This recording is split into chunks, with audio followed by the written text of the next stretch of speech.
हमारे जो 35 सवाल आएंगे, हमारे जो सवाल आएंगे 35, उसमें से लगभग 10 से 15 सवाल प्योर न्यूमेरिकल के रहेंगे और बाकी 15 से 20 सवाल हमारे रहेंगे अर्थमेटिक और अन्य प्रकार के सवाल, अर्थमेटिक और अन्य प्रकार के सवाल। तो ये जो न्यूमेरिकल के सवाल 10 से 15, 15 से 20 जो है, इसके बेसिक डिफरेंस को अपने को समझना है। देखिए हमारे पास में इन सवालों को 35 सवालों को हल करने के लिए 20 मिनट का समय मिलता है। 20 मिनट का समय मिलता है। अब 20 मिनट के समय को हम अगर डिस्ट्रीब्यूट करें तो लगभग एक सवाल के लिए हमको 35 सेकंड मिलता है। 35 सेकंड। पूरे सवालों को 20 मिनट मिलता है हमको, और 20 मिनट को हम डिस्ट्रीब्यूट करें तो हमें एक सवाल के लिए लगभग 35 सेकंड मिलता है। 35 से 40 के बीच, बराबर 35, तो उसको 35 सेकंड मान लेते हैं कि थोड़ा समय उसमें चला जाएगा। ये कहा 35 सेकंड है। अब 35 सेकंड में हमें सवाल को दो भागों में करना है। अब आपके लिए सवाल दो प्रकार के, न्यूमेरिकल और अर्थमेटिक। न्यूमेरिकल के सवाल में इबारत नहीं है, न्यूमेरिकल के सवाल में इबारत नहीं है, तो हमको इबारत नहीं पढ़ना। अर्थमेटिक के सवाल में इबारत है,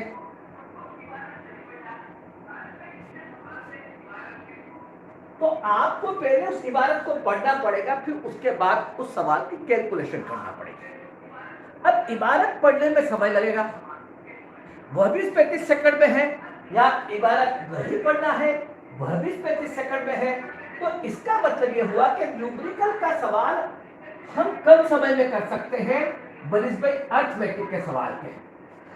तो न्यूमेरिकल के सवाल की हमारी प्रैक्टिस थोड़ी परफेक्ट होना चाहिए, क्योंकि इसमें इबारत नहीं पढ़ना, 35 सेकंड मिलते हैं।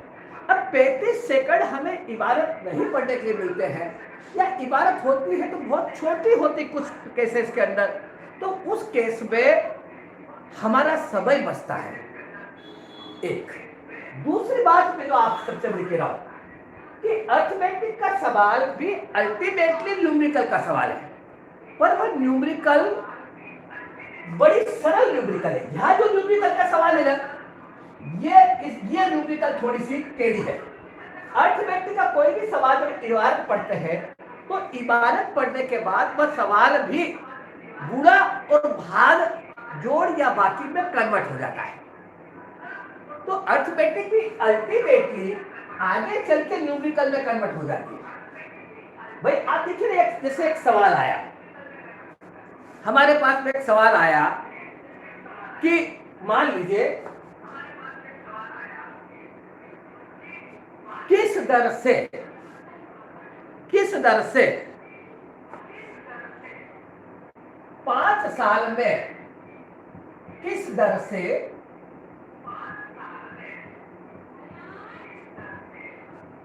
कोई धन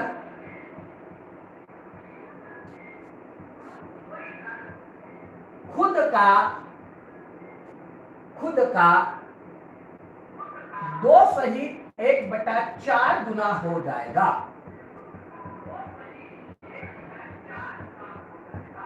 किस दर से 4 साल में कोई धन खुद का 2/1/4 गुना हो जाएगा। अब ये इबारत आपने पढ़ी, इस इबारत के पढ़ने में आपको 5, 7, 8 सेकंड लगे। इबारत पढ़ने के बाद में जैसे ही आप सवाल को देखेंगे तो आपके मन में प्रश्न आएगा हाउ टू स्टार्ट, और वह इसका हाउ टू स्टार्ट के बाद सीधा आपके दिमाग में न्यूमेरिकल प्लस माइनस होना शुरू होगा। अब वो जो न्यूमेरिकल आप हाउ टू स्टार्ट के बाद शुरू होते हैं, अगर उस न्यूमेरिकल में आपकी मास्टरी है तो यह सवाल आपके लिए बहुत सरल हो जाएगा।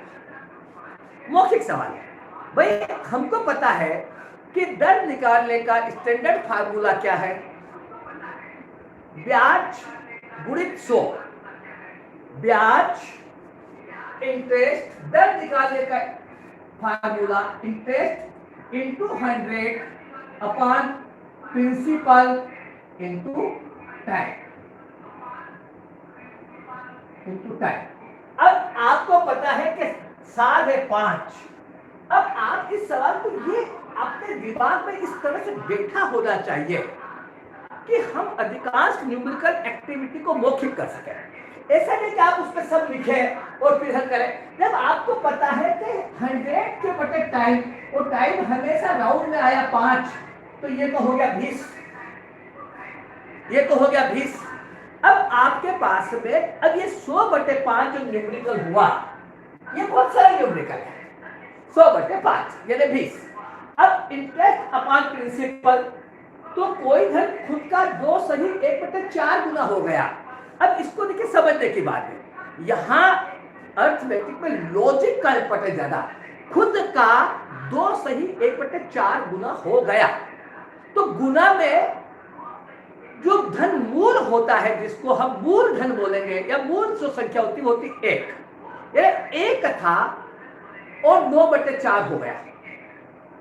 9 बटे 4 हो गया, 1 था 9 बटे 4 हो गया, मतलब 5 बटे 4 बढ़ गया। तो बढ़ता क्या है? ब्याज बढ़ता है। साधारण ब्याज की दर से तो ब्याज बढ़ा, तो अब ब्याज हो गया 5 बटे 4 और धन हो गया 1 बटे 4। अब 5 बटे 4 और धन है 1, 5 बटे 4 ब्याज हो गया, धन हो गया 1। तो आप यहां पर मौखिक कर सकते 5 बटे 4 के बटा 1 प्रिंसिपल। तो 5 बटे 4 गुणित 20, तो उत्तर हो जाएगा 25। तो ये जो न्यूमेरिकल है, इसमें से कितना पोर्शन हम मौखिक कर सकते हैं, यह हमारी जीत है। 35 में से 35 नंबर हर हाल में हम लाएंगे गणित में, और ये टारगेट लेके चल रहे हैं, तो यह हमारी जीत है। कितना न्यूमेरिकल अर्थमेटिक कन्वर्ट करने के बाद बात को न्यूमेरिकल को करते हैं, तो मेरा आप सभी से कहना है कि न्यूमेरिकल यानी सामान्यतः न्यूमेरिकल का मतलब होता है प्लस माइनस गुणा और भाग। मेरा आपसे हाथ जोड़ के विनती है कि प्लस माइनस गुणा और भाग, इसके अंदर हमारी मास्टरी होना चाहिए। संख्या चाहे पूर्णांक की हो, संख्या चाहे भिन्न की हो, संख्या चाहे दशमलव की हो, संख्या चाहे सही बटे की हो, कैसी भी संख्या हो, हम प्लस माइनस गुणा और भाग को जितना मौखिक कर सकते हैं उतना हमारा समय बचेगा, और जितना समय बचेगा उतना हम ज्यादा सवाल करेंगे और ज्यादा सही करेंगे। तो न्यूमेरिकल हमारी आत्मा है। अब न्यूमेरिकल हमारी आत्मा है, चाहे ये 15 सवाल करना हो तो न्यूमेरिकल, ये 20 सवाल करना हो तो भी न्यूमेरिकल। पर यहाँ पर न्यूमेरिकल क्लियर है, हमें पता है इस न्यूमेरिकल में पता है कि 10 गुणित 2 भागित 5 प्लस 5। अब इसमें हमको पता है कि किसका गुणा करना और किसका भाग करना, और इस अर्थमेटिक के सवाल में हमको वो ढूंढना पड़ता है कि किसका गुणा करना और किसका भाग करना। वो दिया जाता नहीं है, न्यूमेरिकल में दिया नहीं जाता, तो दोनों में अंतर इतना है। तो इसलिए अंकगणित के सवाल में न्यूमेरिकल वाला पोर्शन कम होता है, न्यूमेरिकल वाला पोर्शन कम होता है, और इसमें न्यूमेरिकल वाला पोर्शन थोड़ा कठिन होता है। तो मेरा आप सभी से अनुरोध है कि न्यूमेरिकल पे आप ज्यादा ध्यान दें। आप घर पे तैयारी कर रहे हैं गणित की, और एक बात आप सभी ध्यान रखें, 35 में से 35 नंबर हमको हर हाल में गणित में लाना है। मैंने आपसे पहले भी कहा कि हमारा टारगेट 70% होना चाहिए, और ये तभी संभव है जब गणित में हम 35 में से 35 नंबर लाने का लक्ष्य लेके चले, 35 आउट ऑफ 35। तो न्यूमेरिकल में मास्टरी हासिल करना, न्यूमेरिकल को हवा में करना, ज्यादा से ज्यादा करना, ये हमारा टारगेट होना चाहिए।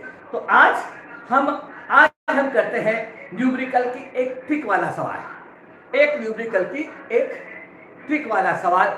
और बहुत सिंपल सवाल करते हैं कि एक सही बटे की संख्या में पूर्णांक संख्या का भिन्न संख्या का या सही बटे की संख्या का भाग देना। सही बटे की संख्या में। जैसे हमारा है सवाल के 103 सही 2/27 भाग 25। अब ये जो सवाल है ये बोर्ड मार्क्स का आधा हिस्सा है पूरा। ये तो इसका मतलब शॉर्ट ट्रिक है, इसको इसलिए बता रहा हूं मैं, लेकिन ये पूरा सवाल नहीं है। पूरा सवाल जो परीक्षा में आएगा फिर इसके बाद में इसकी शॉर्ट ट्रिक्स आएगी, इसके बाद में इसकी शॉर्ट ट्रिक्स आएगी। अब इसकी शॉर्ट ट्रिक्स इसके बाद बोर्ड मार्क्स आएगा, माफ करना, इसका बोर्ड मार्क्स आएगा कि बोर्ड मार्क्स आ गया 10 सही 3/5। ये बोर्ड मार्क्स आएगा। तो ये जो सवाल क्वेश्चन है ये हमारा शॉर्ट ट्रिक से हम करेंगे। तो आज हमें इसकी शॉर्ट ट्रिक बता दो, फिर अपन बोर्ड मार्क्स करेंगे, तब बोर्ड मार्क्स देखेंगे। ये 103 सही 2/27 में 25 का भाग देना, 25 का भाग देना बराबर। क्लियर? आप सभी को क्लियर है बात? अब हमें विद्यार्थी जीवन में सिखा गया था कि इसमें इसका गुणा करे, फिर ये करे, फिर इसमें इसका भाग दे, तो सवाल बहुत बड़ा हो जाएगा।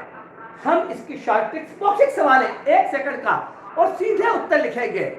ये उस कैटेगरी का सवाल है जिसके लिए अपन कसम लेते हैं कि ए मैंने कसम ली, ए तूने कसम ली, जो भी लिखेंगे उत्तर लिखेंगे, उत्तर के अलावा कुछ नहीं लिखेंगे बराबर। उत्तर के अलावा कुछ नहीं लिखेंगे, जो भी लिखेंगे उत्तर लिखेंगे, उत्तर के अलावा कुछ नहीं लिखेंगे। ए मैंने कसम ली, ए तूने कसम ली बराबर। चलिए, किसी सही बटे की संख्या में किसी पूर्णांक संख्या का भाग देना, तो 100 इस पूर्णांक, इसको हम 2 भागों में करते हैं, एक ये पूर्णांक और एक ये भिन्न। आप सबसे पहले इसके पूर्णांक पे 25 का भाग दे दीजिए और जितनी बार पूरी तरह भाग जाए वो आपका पहला उत्तर है। 103 में 25 का भाग कितनी बार गया पूरी तरह? 4 बार। 4 हमारा पहला उत्तर है। अब आएगा भिन्न, 4 से डायरेक्ट भिन्न उत्तर आएगा। अब 4, अब भिन्न आया। अब यहां पर भाग देने पर कितने बचे? 3। 3 का 27 में गुणा कर दीजिए। 103 में 25 का भाग देने के बाद कितने बचे? 3। 3 में 27 का गुणा कर दीजिए, तो 27 दिया 81 और ऊपर के 2 जोड़ दीजिए, जो बचे 3 उसमें 27 का गुणा कर दीजिए, तो ये हो गया 81। 3 गुणे 27 और उसके बाद में इस पे बचे हुए 2 जोड़ दीजिए, प्लस 2 83। ये हमारा उत्तर का दूसरा हिस्सा 83। और नीचे इन दोनों का गुणा, नीचे इन दोनों का गुणा मेरे 675। खत्म, डायरेक्ट आंसर हो गया। 4 सही 83/675। देखिए दूसरा सवाल, देखिए इसी में दूसरा सवाल, एक सही बटे की संख्या में एक पूर्णांक संख्या का भाग देना।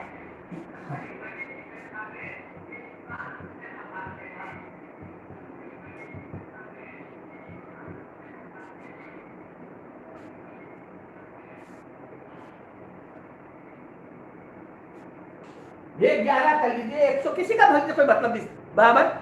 अब अपना सवाल है 1011 से 2/11 में 11 का भाग देना। अब आपका पहला स्टेप है इस सवाल, इस इबारत की, इस सही बटे की पूर्णांक संख्या 1011 में भाग वाली संख्या का भाग दे दीजिए 11। ये 11 जितनी बार पूरी तरह भाग जाए वो आपका पहला उत्तर हुआ। तो कितनी बार भाग जाएगा? 11 19 2 बचे 21, 11 एकम 11, 91 बार भाग गए और 10 बचे बराबर। अब 91 आपका उत्तर का पहला हिस्सा हो गया 91। अब दूसरी स्टेप, जो शेष बचा 10, उसमें नीचे वाली संख्या का गुणा कर दीजिए, इसका 110 और उसमें ऊपर वाली संख्या जोड़ दीजिए,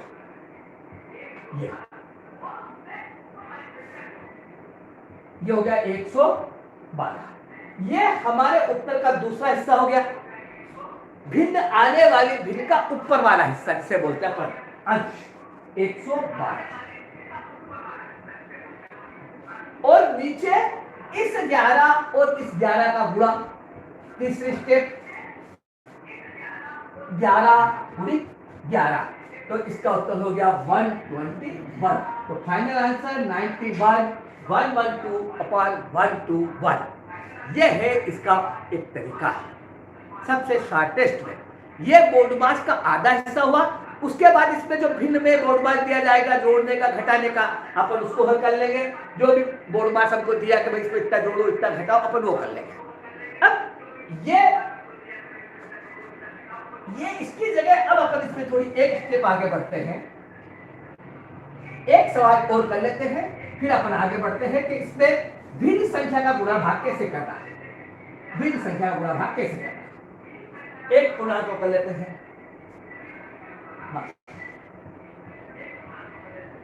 हाँ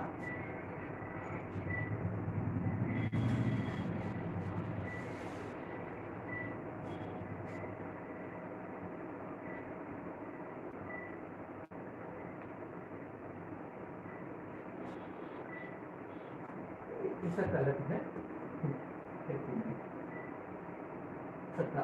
हाँ ये लीजिए 11/12 125, और यहाँ पे हाँ बड़ा थोड़ा टिपिकल बना दिया सवाल को, ये बराबर 125 जी। अब ये सवाल हो गया। अब विधि वही आपको बताइए, इस पूर्णांक संख्या में सबसे पहले इसका भाग दें। 10,124 भागित 125,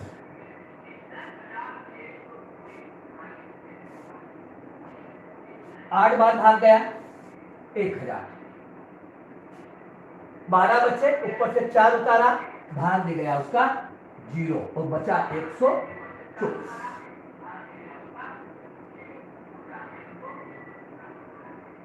बराबर 8 बार भाग गया 1000, 12 बचे, ऊपर से उतारा 4, 124, 125 का भाग नहीं गया, तो अपना उत्तर हुआ 80 पूर्णांक हुआ 124 शेष, तो 80 का पहला उत्तर हुआ 80।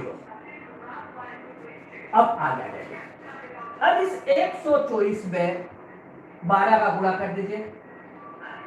12, अरे देखिए मैंने आपको गुणा की जब तक बताऊंगा आपको, तो इसमें ये गुणा बहुत आसान है। आप 12 में 12 का गुणा क्या है 144, 144 और 48 का गुणा किया 1440 पर 48 और 1488, कैसे भी करने 48, हाँ बराबर 144, 1440 पे 48 जोड़ दिए 1488, 12 124 से 12 का गुणा कर। अब ये जो शेष बचा उसमें नीचे वाली संख्या का गुणा किया और ऊपर वाली संख्या जोड़ दी, ऊपर वाली संख्या जोड़ दी, तो ये हो गया 1499, ये हो गया दूसरा पोर्शन 1499। अब 125 में नीचे आ जाएगा 125 गुणित 12, इन दोनों का गुणा गुणित 12 को 60, हाँ